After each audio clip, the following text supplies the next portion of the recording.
Thank you, Director General. Faleminderit.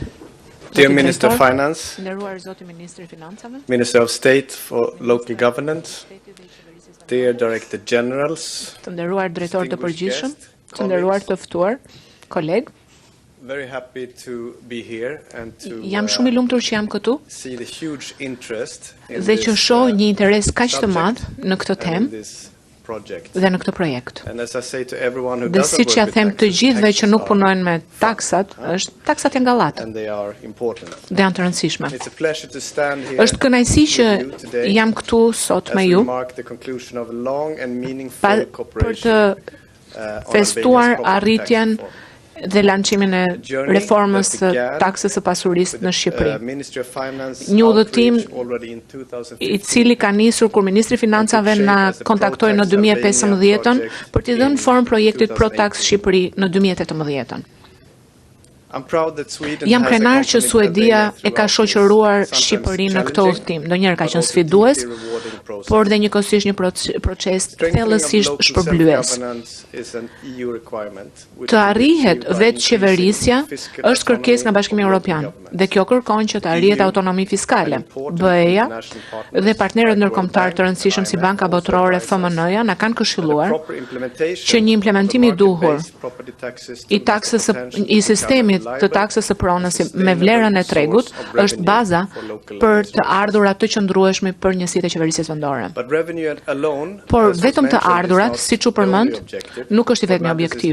Ajo që është e rëndësishme është edhe si të llogaritet, taksa e pronës të jetë e drejtë, të jetë eficiente, transparente dhe të aplikohet me qëndrueshmëri, me konsistencë. Këto janë cilësitë që e bëjnë mbledhjen e taksës legjitime në sytë e publikut.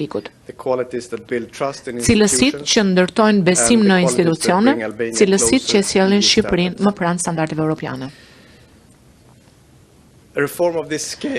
Një reformë e kësaj shkalle dhe kompleksiteti sjell ndryshim themeltar në platforma teknologjike, në role institucionale, në punën e biznesit, në kapacitetet njerëzore dhe do të jetë sfiduese në kushtet ideale.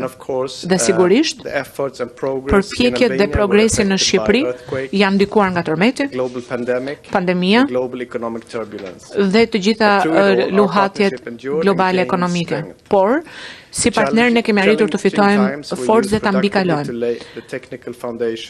Të gjithë ndryshimet kanë sjell krijimin e reformës së pasurisë, së taksës së pasurisë. Sot unë jam I lumtur të them që Shqipëria ka një bazë të fortë për një sistem modern të pronës, të taksës së pronës. Rregullat e duhura janë draftuar, kadastra fiskale është e paraplotësuar, siç është termi që thuhet. Sistemi I IT-s është përshtatur sipas kornizave ligjore që do të vinë. Drejtoria e përgjithshme e taksës së pronës është përgatitur që të shërbejë si një njësi që do të mbështesë në nivel kombëtar të gjithë. Dhe përkushtimi politik është gjendet këtu, siç është e dukshme dhe sot në takimin e sotëm. Ndërkohë që ngelet mjaft punë për të bërë në nivel kombëtar në vitin 2026, themelet janë ngritur dhe tashmë gjithçka është gati për të funksionuar. Sistemi është testuar në 2 bashki për të treguar që ky sistem funksionon. Institucionet shqiptare janë duke u përgatitur me qëllimin e përbashkët për të mbështetur këtë punë dhe këtë sistem. Inkurajoj shumë fort të gjithë personat që janë të përfshirë, të gjithë aktorët e përfshirë në këtë moment, sepse nuk duhet ta humbasim momentin e dur, sepse momenti I dur veçanërisht për Shqipërinë është shumë I rëndësishëm. Më lejoni të shpreh vlerësimin e thellë të Suedisë për të gjithë aktorët e përfshirë. Në së bashku, gjatë gjithë kohës, gjatë progresit dhe gjatë sfidave, kemi treguar që partneritetet e forta dhe këmbgulja mund të arrijnë shumë. Përtej bashkëpunimit ton shumë të ngushtë me Ministrinë e Financave, Drejtorinë e Përgjithshme të Taksës së Pronës, Drejtoria e Përgjithshme e Taksës së Pronës ka qenë partneri ynë më I ngushtë që kur është themeluar kjo drejtori në 2018. Një fjalë të ngrohtë mirënjohje edhe për Akshin, për mbështetjen dhe njëkohësisht edhe për drejtorinë e kadastrës, për gjendjen civile dhe të gjithë institucionet të cilët kanë ofruar bashkëpunimin e tyre.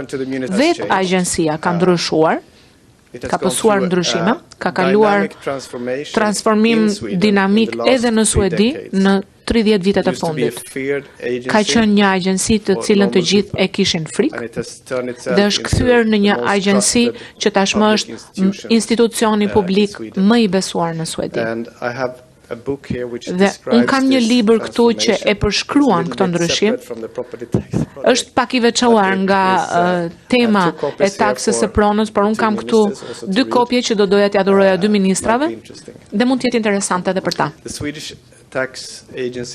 Agjencia suedeze tatimore ka një eksperiencë të gjerë në zhvillime dhe bashkëpunime në projekte binjakëzimi dhe unë e di që ata kanë mësuar shumë edhe nga partnerët shqiptar në këtë projekt.